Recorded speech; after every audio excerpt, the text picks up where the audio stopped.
Working now? Yes, it started. Yeah. Okay, all right. Yeah.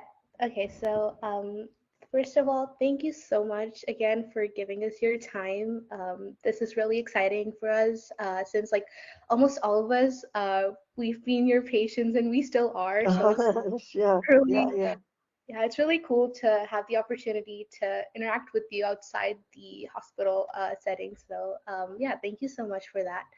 My first question is, what inspired you to become a pediatrician, and what do you find the most rewarding about being a pediatrician? Well, I did not start out as a pediatrician, okay? I I used to be an OBGYN before. I did pediatrics. And I came to this country in 1992. And I used to be an OBGYN before that for 7 years. And my husband is a neonatologist at Chalk Children's Hospital, and he's the chief of neonatology there. And he had a very busy schedule. And for me, being an OBGYN, for both of us to be in the same field, and I have two daughters, and they were very young at that time. They were like, my youngest was 4 years old, older one was 11, 10 years old. So they were in school, and it was very hard for me to go back into OBGYN residency, and my husband being a neonatologist, it would have been very, very tough for the family. So sometimes you have to make a choice. You have to balance it, between your career and family. So for me, the choice was I want to go into pediatrics. I didn't have to move out of state, and I could do it in the same hospital where my husband was. So it was all convenient, and that's how I ended up in pediatrics. And so it was not that right from day one I wanted to be a pediatrician, but then once I started it, initially yes, it was hard because I was used to delivering babies, and then I was at the other end now taking care of these babies, and so that was very exciting. And in the beginning, it was a little bit challenging because when you're used to adults and then to transition to small babies, and but then transition was very good. And when I look back, and I feel that I should have done it from day one because it is very, very rewarding and enjoyable to be working with babies and then, to see them grow up as you see them. Because I have seen, I don't know, maybe some of you also that I've seen from the day they were born. And I've been in practice 23 years now. And some of them, like, they've grown up, they've gone off to college, and some of them have even graduated from college and they are doing their masters and they're working and stuff. So it's very, very rewarding to see, like, kids grow from, to see them from birth to their adulthood, their transition.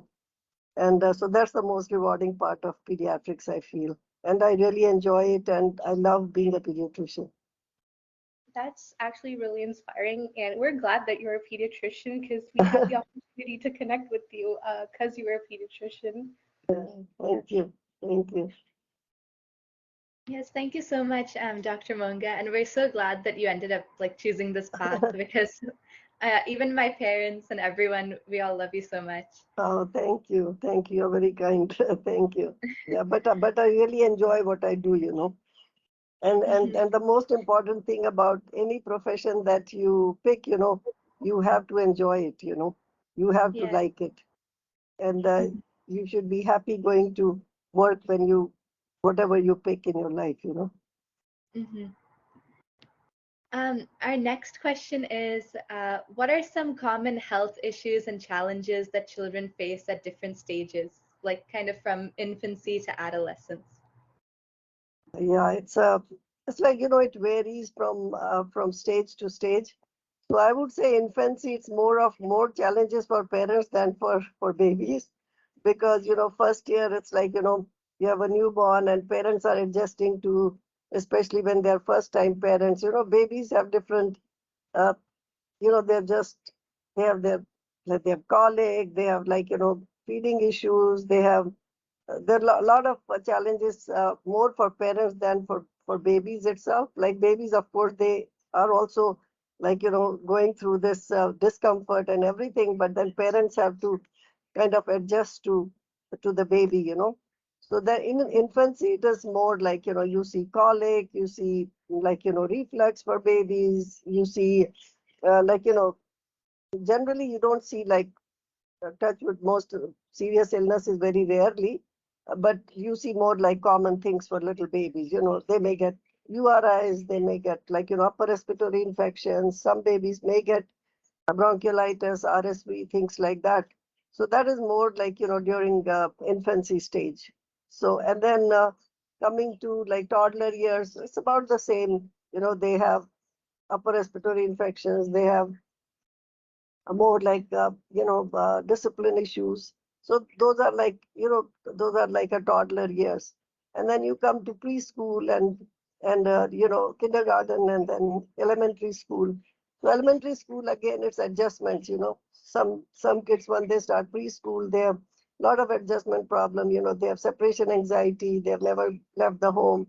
So those are initial challenges. And then of course discipline issues for some kids. Some kids are very hyperactive, so those are some challenges for parents for discipline. And then again, you know, during elementary school, kids do go through again, you know, they have not been exposed to too many other kids, they have not been exposed to viruses, and that's when they start getting sick, you know, and they get these mostly upper respiratory infections, viral infections. And then parents of course worry, and sometimes parents do worry that, hey, why my child is getting sick so often, you know, because sometimes they get sick and then 2 months later they are sick again. So in a year they may get like 7, 8 times, they may get upper respiratory infections and fevers and coughs and colds.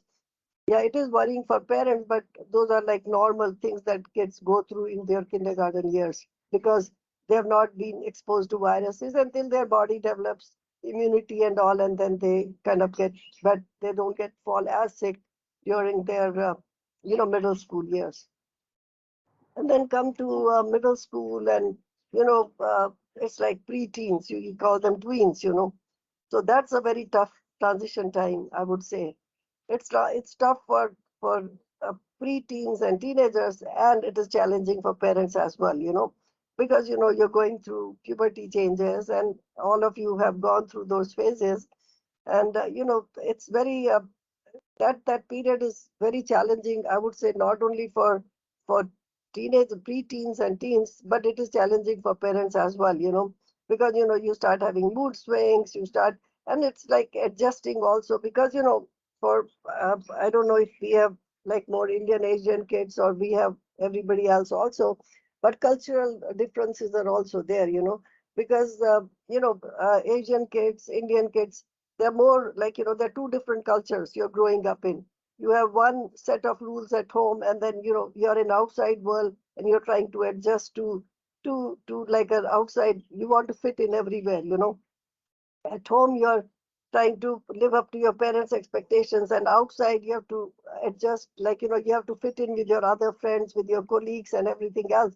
So that becomes sometimes some kids may go and they start going into anxiety, and some will go into depression, and sometimes they hide it from their parents, you know, and they kind of lock themselves in their rooms and they don't come out, and parents like are pulling their hair, and then, you know, and then it becomes like arguments between parents and teenagers. So that tough, I feel that that's a very tough period for teenagers, tweens, and as well as for parents too. And I always advise like, you know, my kids, like, you know, my Asian kids that I see, teenagers who are having these challenges, and if they bring it up, then I always tell them, you have to understand, like, you know, where you're coming from and where your parents are coming from. Because, you know, parents have grown up in a different culture. And for them, it is like, you know, back in India or in other countries, you know, in Asian countries, culture is a little bit different. It's a little bit still kind of male dominated society still, you know, even in this day and age, you know. And so that sometimes becomes like a conflict and confrontation between kids and parents. So I tell kids that, you know, try to understand that, like, you know, don't take it negatively. Don't think that, oh, my parents are mean or they are this or that, you know. Just have have a sit down and have a proper conversation with your parents. Like, you know, things that bother you and things that, what are their expectations? instead of getting into like a yelling match with each other, and then just shutting yourself. So you should don't shut yourself. Parents, they like that, okay, my child should come sit with me, have dinner with me, or sit with me and talk to me. So these are the things. Effort has to be made on both sides. Like, teenagers, kids also have to make that effort to like, sit with their parents, give them some time, like, tell them about your school, and then have like if parent is yelling or screaming, you be quiet, you be calm. Okay. And if the child is screaming, then parents should be calm. Like, it should not be a yelling match between both sides. And if you are calm and you discuss your issues with parents, probably they'll understand it better rather than kind of screaming and yelling at each other. So I feel that this is a very big challenge during teenage years. And then that's when kids go through depression and anxiety, and then, you have to see therapists and things like that. But I think if adjustments can be made at home, on both sides, if children understand where their parents are coming from and try to understand their viewpoint, and then, be open with them, always have open conversation with them, like, have an open discussion with them without kind of yelling at each other. And I think that's very helpful for both parties. That's why my advice to teenagers. Thank you so Please. much, Dr. Monga. Yeah, Yeah, we you're agree. welcome. And we're so lucky to have, again, we're so lucky to have someone like you that we can talk to in case No, sure, we're going anytime. through. Yeah, Yeah, no, thank you. thank you so much. And that kind of leads into my next question. What advice do you have for students interested in becoming a pediatrician, and including like educational requirements and like career related advice? So again, if first of all, I always tell kids, like, don't just go into medicine or like, into like being a pediatrician, because first you have to get into med school and then you have to pick what you like, because it's a very, very vast field. Medicine is not just like pediatrics only. So you may like pediatrics now, you may follow someone, you may like it. But then once you go into medical school, and then, it's a very vast field. There are so many subspecialties. And then you may like something else. You may start out that, hey, I want to be a pediatrician, and then you go into internal medicine and you go into some other specialty and you say, hey, no, I like this more than pediatrics. Okay. But what I tell kids, like, all students, is that go into medicine if your really heart is into that. You should have a passion for it, that, hey, I really want to be a doctor. Don't go with that mindset that, hey, I want to be a doctor so that I can make more money. So, because, yeah, money always follows, but first thing is that you must like what you're doing. If you have a real passion for it, that, and you have real interest in science, then you should definitely pursue a career in medicine. Okay. And then yes, pediatrics, if you love kids, and like, like I said, it's a very rewarding field, starting from babies to adulthood. You see them growing up in front of your eyes, and you see how they have developed and how they have changed from a little baby to a beautiful young teenager. So it's very, very rewarding field. So if your heart is into it, yes, you should definitely, I say that, yes, it's a very good profession still.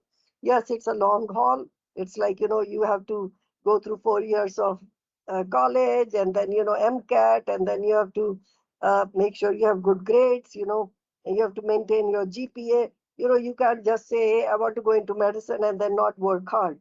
It is a lot of hard work. Nothing comes without hard work. Whatever you feel you choose to be. And I always tell this to everyone, like, whatever you want to be the best in it. Like, you want to be a teacher, be the best teacher. You want to be a musician, be the best musician. You want to be a physician, be the best physician. Like, whatever you do, you must do it with all your heart and soul. You must put your 100% into it. And then it's 4 years of med school after that. And then of course, if you go into subspecialties, fellowships, depends on what specialty you take. Some fellowships are 3 years, some fellowships are 4 years. So yeah, it is a long haul. But yes, if your heart is into it and you really want to be a doctor, you should go into it. It's still a very, very good field, Medicine is still very good. It's rewarding, but it's changing. It is changing. It's an ever evolving field, Like, when I started out, work culture was very different. There were people going into private practices when I started. And now people don't do that. Now practices have changed. There are all different kinds of, like, big equity firms have come into play. Conscious practices are coming up. So it's changing. So by the time you guys come into the field, I don't know what will be there, with all the chat GPT and all these new things, new technology coming up with you young kids, So I don't know where medicine will go by the time you guys are out, but I feel it is still a very good profession. It's still a very good profession to be in. And the best thing about the medicine that I feel is also it is job security. Like, it is a skill that you have for life that nobody can take away from you. You go into medicine, you have one skill that you can work as long as you want, and it's something that nobody can take away from you. So that's the best thing about medicine. Yeah, I agree. Thank you so much. Yeah. I think going into that evolving part, and you talked about Chat GPT. Do you think that has had a significant impact on child healthcare yet, or is Not it just yet. like starting out? Not yet. Not yet. I think it's just starting out. Not yet. Yeah. I don't know where it will lead to, but so far, no. Thank God. And I guess talking about how your field has really changed, do you think COVID-19 has affected pediatric healthcare a lot? And like what measures should parents and patients take to ensure their children's health and safe well-being in COVID? Well, the first and the most important thing is now, thankfully we have the vaccine out, and that has done wonders, because you can see that, yeah, people are still getting COVID. I still see uh, at least once a week we see a few kids who are coming down with COVID, but not like before. But then they're not getting as sick, They are getting COVID, but they're not. It's just like any other viral illness right now at this point, But yes, when there was no vaccine, there was kids who were getting really, really sick. They were hospitalized. So right now we don't see kids being hospitalized with COVID. Yeah, they may be hospitalized for some other reason and they may have COVID, like, they may have had COVID, but they have some other underlying issue. And then they have COVID on top of that. So they're not hospitalized because of COVID, but they're hospitalized because of some other illness, some other underlying disease that they have, So vaccine has been a big advent, that has helped mitigate this COVID, like, serious COVID illness in children. And then, of course, masking and everything was there, but then now there's no more masking in schools and then so kids are getting sick. But again, the usual things, hand hygiene, washing your hands repeatedly, which kids don't do, and they are playing on the field, they are touching each other, so it's very, very difficult, but then, we can always teach them these things at home, like, hand hygiene, wash your hands, and just you can't have them wear mask all the time, which is kind of hard, But as parents, vaccination is a big one, which still a lot of parents are hesitant to take. So which is a big challenge for pediatrics, for pediatricians. Yeah, and my next question is, could you share a memorable patient success story that highlights the importance of pediatric care and the difference it can make in a child's life? Sorry, what was the last part? Yeah, so, could you share like a memorable patient success story that highlights the importance of pediatric care and the difference it can make in a child's life? Yes, yeah. See, like I told you, I've seen kids right from the day they were born, and then autism was a big one. Autism is a big one, and I've seen lots and lots of kids who like, in their, you can tell the signs of autism right from very young. You can tell the signs even by before 2 years of age, that something is not right. And for me personally, I've had kids where I picked up like, very early on, and sometimes I'm forceful also to tell, sometimes parents are in denial. They will always say, oh, no, no, no, my child is fine, but yeah, we have to discipline him. He's a little hyperactive. He is this. So because they are not accepting, okay? So I always push for it. And sometimes I'm forceful, like I said, that, hey, please do not delay it. Do not delay it.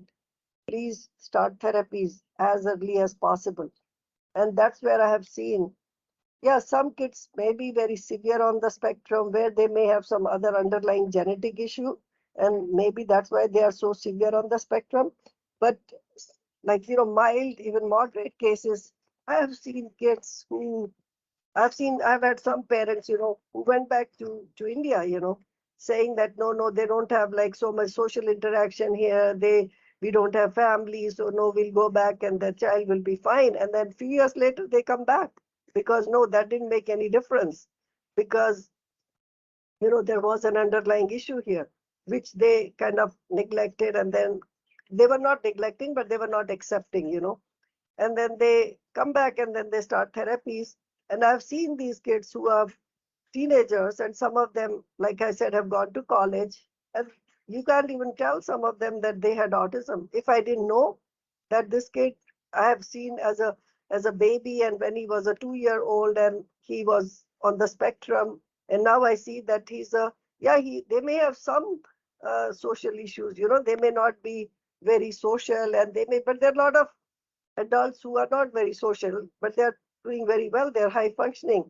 They are computer engineers. They are doctors. They are a lot of people. I mean, back then, when we were young, it was not so prevalent, or it was not even diagnosed that much.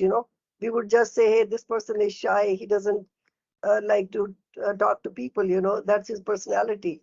But now we diagnose them very early. You get them into therapies, and so many of them have done so well, and they're like normal functioning people in a society, and that makes me really happy, and that's very, very rewarding for me, when I've seen these kids. These are my success stories where I've seen these kids like, thriving and doing so well. Um, Once they have graduated from high school, and they're like, and I get very, very happy when I see, and that's why I tell these parents, please do not delay therapy. Please do not delay therapy, so that these kids, by the time they are in kindergarten, they are in mainstream class. And once they get to mainstream school, that's the happiest day of my life. And I feel so happy that they are in mainstream school. Yeah, they may need some therapies, but they're doing so. Like, they are in the regular curriculum now. So that's those are the success stories, I would say, for me. Thank you so much, Dr. Monga. One of our last questions is, in your opinion, what is the most pressing issue in pediatric healthcare today, and how can students like us contribute to addressing it? Okay. Well, the most pressing, I mean, there are other issues too, like, there are parents, there are anti-vax, people, there are a lot of parents who do not like to vaccinate their children, and they are putting other kids at risk also, that is, the movement is growing, like this anti-vax movement, which is a big challenge, like, where because kids do not decide whether they take the vaccine or not. It's the parents who decide, and then that's a big challenge. And then the most pressing right now, which you guys must also be hearing is in the news, is gender diversity. Which is a big one these days, and it's very, very, it's like a hot topic. That who decides. So I don't know Yes. what the answer is to that, and that's a thing for debate, which I won't get into. on this forum.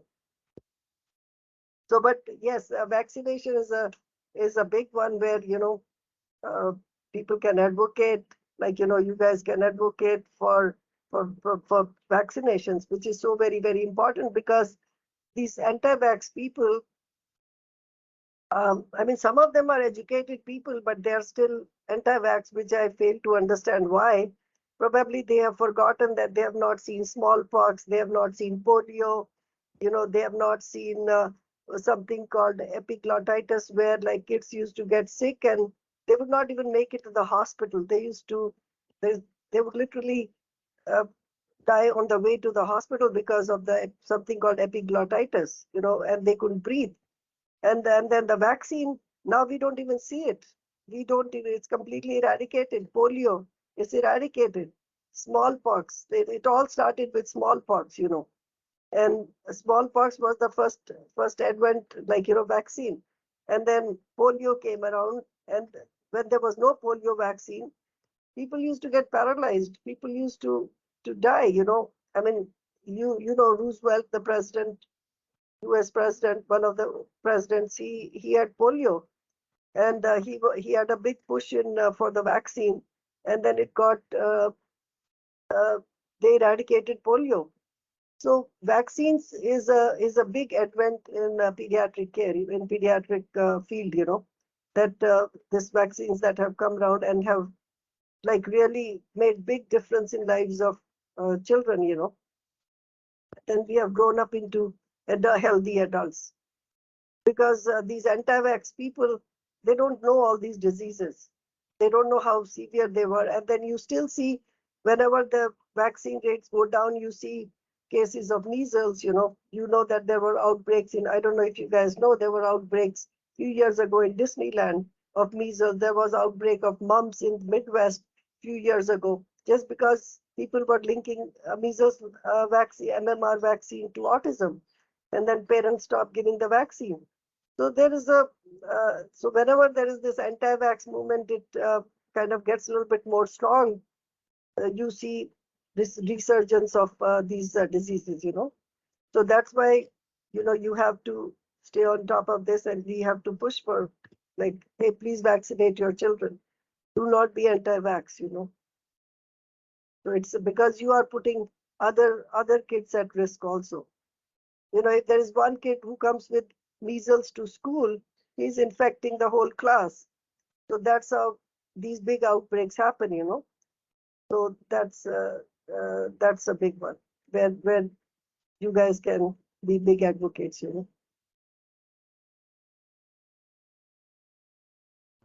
Yeah, thank you so much, Dr. Monga.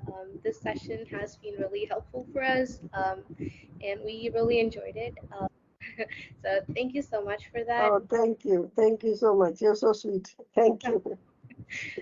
Yeah, So so any questions anybody have?